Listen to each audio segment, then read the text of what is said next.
좋은 화요일 아침입니다. 찬송가 325장 찬양하겠습니다. 예수가 함께 계시니 시험이 오나 겁없네. 기쁨의 근원 되시는 예수를 위해 삽시다. 날마다 주를 섬기며 언제나 주를 기리고 그 사랑 안에 살면서 딴 길로 가지 맙시다. 이 세상 사는 동안에 주 이름 전파하면서 무한한 복락 주시는 예수를 위해 삽시다. 날마다 주를 섬기며 언제나 주를 기리고 그 사랑 안에 살면서 딴 길로 가지 맙시다. 이 세상 친구 없어도 예수는 나의 친구니 불의한 일을 버리고 예수를 위해 삽시다. 날마다 주를 섬기며 언제나 주를 기리고 그 사랑 안에 살면서 딴 길로 가지 맙시다. 주께서 심판하실 때 잘했다 칭찬하리니 이러한 상급 받도록 예수를 위해 삽시다. 날마다 주를 섬기며 언제나 주를 기리고 그 사랑 안에 살면서 딴 길로 가지 맙시다.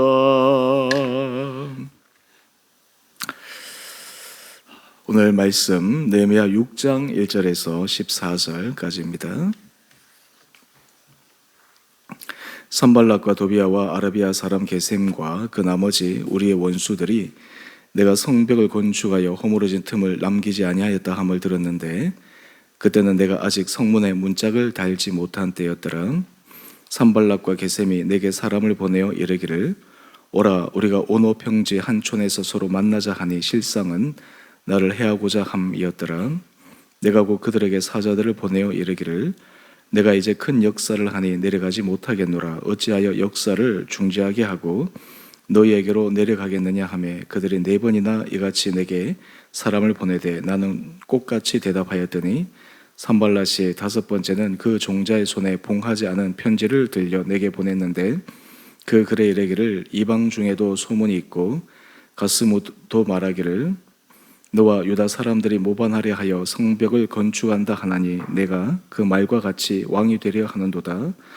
또 내가 선지자를 세워 예루살렘에서 너를 들어 선전하기를 유다의 왕이 있다 하게 하였으니 지금 이 말이 왕에게 들릴지라. 그런즉 너는 이제 오라 함께 의논하자 하였기로 내가 사람을 보내어 그에게 이르기를 내가 말한 바 이런 일은 없는 일이요 내 마음에서 지어낸 것이라 하였나니 이는 그들이 다 우리를 두렵게 하고자 하여 말하기를 그들의 손이 피곤하여 역사를 중지하고 이루지 못하리라 함이라. 이제 내 손을 힘있게 하옵소서 하였노라.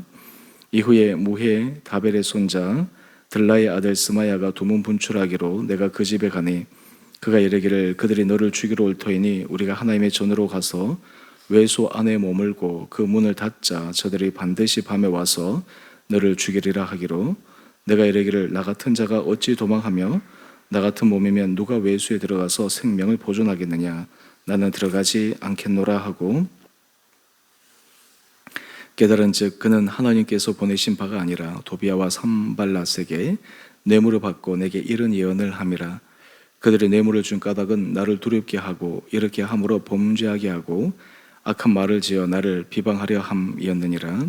내 하나님이여 도비야와 산발락과 여선지 노아대와 그 남은 선지자들 곧 나를 두렵게 하고자 한 자들의 소행을 기억하옵소서 하였노라. 아멘. 오늘 본문 말씀을 통해서 계속해서 심리적으로 느헤미야를 무너뜨리려 하고 또 그를 통해서 성벽 재건을 중단시키고자 하는 손발락과 도비야, 게셈으로 대표되는 악한 대적의 술수에 대해서 우리에게 말씀하고 있습니다. 우리가 어떤 일을 이루어가려 하면은 항상 그 일을 이루지 못하도록 하는 방해하는 사람들이 있습니다. 특별히 주의 일을 함에 있어서 주의 일을 이루려 할 때 늘 도전해 오는 유혹과 시험과 그리고 마음을 넘어뜨리려고 하는 거센 마귀의 도전이 항상 있기 마련입니다. 오늘 느헤미야에게도 이런 위기 상황이 닥쳤는데 어떻게 그것을 지혜롭게 잘 헤쳐나갔는지 말씀을 통해 함께 묵상하기를 원합니다. 오늘 1절 말씀을 보면 산발락과 도비야와 게셈이 느헤미야에게 사람을 보내어서 오노 평지 한촌에서 서로 만나자 이렇게 메시지를 전합니다. 이 메시지를 보면 마치 이제 화해를 할 것 같은 그런 뉘앙스로 느헤미야를 불러드립니다. 그런데 실상 이들이 느헤미야를 부른 이유와 목적은 무엇이었을까요? 먼저 우리 9절 말씀으로 한번 가보면 그들의 본심은 9절에 이렇게 기록되어 있습니다. 그들의 손이 피곤하여 역사를 중지하고 이루지 못하리라. 이것이 산발락과 도비야와 게셈이 가진 속셈이었습니다. 그들로 하여금 심리적으로 위축당하게 하고 어떻게든지 상황적으로 어렵게 만들어서 성벽 재건을 중단시키고자 하는 그러한 의도가 있었습니다. 왜 그럴까요? 지금 성벽 재건이 계속해서 잘 진척되고 있었고 거의 막바지 단계에 이르고 있었기 때문입니다. 1절 하반절 말씀을 보면 이들이 이러한 심리전을 펼 때 그 상황은 아직 성문에 문짝을 달지 못한 때였습니다. 이제 얼마 있지 않으면 곧 모든 성벽 재건이 끝나는 시점, 이들이 온갖 방법과 수단을 동원해서 성벽 재건을 하지 못하도록 했는데 실패하자 이제는 심리전을 사용하는 것입니다. 이때 느헤미야가 이들의 심리전에 어떻게 대응하고 있습니까? 3절 말씀을 보면 느헤미야가 그들에게 이렇게 답합니다. 이제 큰 역사를 하니 내려가지 못하겠노라. 어찌하여 역사를 중지하게 하고 너희에게로 내려가겠느냐. 지금 내가 해야 될 일이 여기에 있기 때문에 당장 여러분들을 만날 수 없습니다. 느헤미야가 이 시험과 유혹과 위기 상황에서 이겨낼 수 있었던 이유는 끝까지 그의 사명에 집중했기 때문입니다. 이쯤 되면 산발락과 도비야와 게셈이 포기할 만한데 결코 포기하지 않습니다. 어둠의 세력이 이러합니다. 한 믿음의 사람을 쓰러뜨리기 위해서 결코 포기하지 않습니다. 쓰러질 때까지 불화살을 쏘아댑니다. 넘어질 때까지 계속해서 유혹합니다. 이것이 실상입니다. 느헤미야의 이러한 단호한 답변에 4절 말씀을 보면 그들이 이제는 5번째 느헤미야에게 메시지를 전합니다. 그런데 그 내용이 또 느헤미야의 마음을 흔들 수 있습니다. 완전히 심리전을 쓰는 것이죠. 그 내용인즉슨 6절 말씀을 보면 너와 유다 사람들이 모반하려 하여 성벽을 건축한다. 그리고 유다의 왕이 되려고 하는 그 반란의 의도를 갖고 있다. 이것을 느헤미야에게 알려줍니다. 만약 이것이 이방 나라 바벨론으로 전타되고 자기를 보낸 그 왕에게 이 이야기가 들어간다면 느헤미야의 입장이 어떻게 되겠습니까? 참 느헤미야의 입장이 난처한 것입니다. 그런데 이 느헤미야의 대처를 한번 보실까요? 8절 말씀인데요. 이렇게 저렇게 변명하지도 않고 그렇다고 해서 가서 만나지를 않습니다. 보통 같으면 이러한 심리전에 말려가지고 어쩌면 이들을 만날지도 모릅니다. 아니 어떻게 그런 있지도 않은 그런 말로 우리를 모함하느냐. 자신을 합리화시키고 싶어 할 것입니다. 자신을 정당화시키고 싶을 것입니다. 근데 느헤미야는 사실 사람들에게, 특별히 자신을 대적하는 사람들에게 자신의 마음을 변호하고 싶은 그런 마음은 없었던 것 같습니다. 오히려 느헤미야는 담대하게 이야기를 합니다. 8절인데요. 내가 말한 바 이런 일은 없는 일이요 내 마음에서 지어낸 것이라. 설사 이 말이 바벨론으로 가서 왕에게 전달된다 하더라도 느헤미야는 왕이 자신의 중심을 알고 또 자신이 지금까지 어떤 중심으로 해왔는지를 왕이 잘 알 것이다 생각하고 더 나아가서 하나님 앞에 그의 마음의 중심이 너무나 분명했기에 그는 마음의 거리낌이 없었던 것입니다. 그래서 당당하게 이야기를 합니다. 이것은 말도 안 되는 얘기고 내 마음에서 나오는 거짓이다. 이렇게 위기를 또 한 번 넘어가게 됩니다. 그런데 이러한 두 번째 심리적 압박에도 넘어지지 않자 이제는 더 큰 또 다른 방법으로 느헤미야를 쓰러뜨리고자 합니다. 우리 10절 말씀을 한번 볼까요? 10절 말씀을 보면 스마야라고 하는 느헤미야의 측근을 통해서 한 말이 전달됩니다. 예언을 하게 됩니다. 바로 그것은 우리 10절 중반절 말씀을 한번 볼까요? 그들이 너를 죽이러 올 터이니 하나님이 전으로 가서 외수 안에 머물라. 느헤미야에게 이야기를 합니다.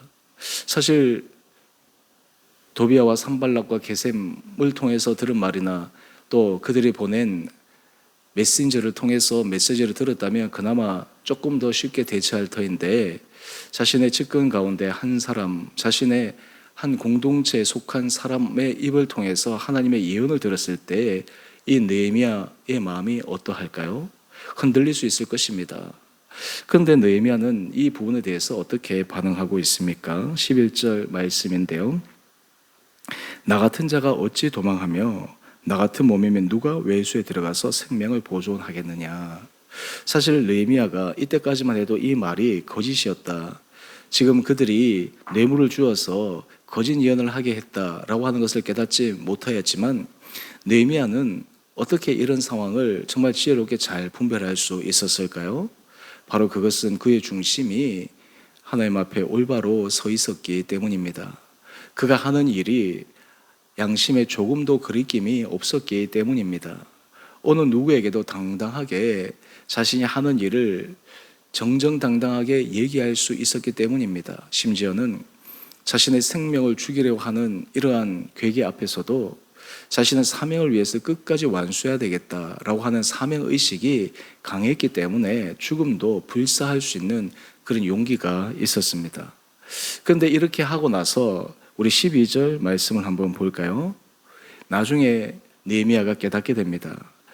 그는 하나님께서 보내신 바가 아니라 도비아와 산발랏에게 뇌물을 받고 내게 이런 예언을 함이라. 참 놀랍지 않습니까? 지나고 나서 깨달아 보니 그것은 하나님께서 그에게 주신 예언의 말씀이 아니라 산발락과 도비아가 뇌물을 주고 하나님의 예언인 것처럼 느헤미야를 속이려고 했던 것입니다. 그들이 뇌물을 주고 이렇게 한 이유가 무엇입니까? 앞에 두 번이나 심리전으로 느헤미야를 쓰러뜨리려고 했는데 느헤미야가 너무나 당당하게 의연하게 대처하자 정말 최후의 수단으로 정말 중상모략을 한 것이 아니겠습니까? 13절 말씀입니다. 그들이 뇌물을 준 까닭은 나를 두렵게 하고 이렇게 함으로 범죄하게 하고 악한 말을 지어 나를 비방하려 함이었느니라. 느헤미야가 성벽 재건을 함에 있어서 단지 외적 물리적으로만 어려움을 겪은 것이 아니라 심리적으로도 이처럼 큰 위기 상황을 계속해서 넘어가고 있었습니다. 이때 느헤미야는 하나님 앞에 기도합니다. 우리 14절 말씀인데요. 내 하나님이여 도비아와 산발락과 여선지인 노야데와 그 남은 선지자들 곧 나를 두렵게 하고자 한 자들의 소행을 기억하옵소서 하였노라. 오늘 느헤미야의 이런 모습을 통해 우리도 하나님 앞에 은혜를 구해야 될 중요한 한 요소가 있습니다. 우리도 세상을 살아가다 보면 심리적으로 우리 마음이 위축되고 넘어질 수 있는 그런 상황에 처할 때가 많이 있습니다. 사실 우리 마음이 넘어지면 모든 것들이 다 무너지는 것이 아니겠습니까? 그렇기 때문에 원수 마귀의 대적은 그것을 집요하게 노리고 우리의 마음이 무너지도록, 우리 마음이 위축되도록, 절망하도록 계속해서 유혹하고 공격하는 것입니다. 오늘 이럴 때 오늘 느헤미야가 마지막 하나님 앞에 드렸던 이 기도를 생각하십시다. 14절 말씀을 다시 한번 보면 곧 나를 두렵게 하고자 한 자들의 소행을 기억하옵소서. 이것을 다르게 하나님 앞에 기도문으로 바꿔본다면, 하나님, 내 마음에 용기를 주시고 주께서 나를 통해 하시고자 하시는 그 일을 이루기 위해 저를 끝까지 붙들어 주옵소서. 이것도 그 기도 내용 안에 함께 포함되는 것이 아니겠습니까? 오늘 여러분의 삶의 자리에 어떠한 것들이 여러분의 마음을 두렵게 만들고 있습니까? 여러분의 마음을 위축시키고 있습니까? 또한 이렇게 저렇게 들려오는 이야기들로 여러분의 마음이 흔들리고 있습니까? 하나님 앞에 기도하며 우리가 영적으로 분별하여 우리가 분명히 하나님 앞에 드려야 할 말을 듣고 듣지 말아야 할 말을 듣지 않고, 또한 그리고 모든 것들 가운데 지혜롭게 분별할 수 있는 그런 은혜를 하나님 앞에 구하는 귀하고 복된 하루 될 수 있게 되기를 원합니다. 이러한 모든 것을 해내기 위해 우리에게 믿음이 필요하고 하나님의 말씀에 대한 신뢰가 필요하고, 우리 각자에게 주어진 소명을 따라서 오늘도 힘있게 믿음의 길을 걸어가는 복된 하루 되시기를 주님의 이름으로 축원드립니다. 함께 기도하겠습니다. 사랑의 주님, 느헤미야가 계속된 심리전과 모함 속에서도 그 위기를 잘 이겨나가는 모습을 묵상합니다.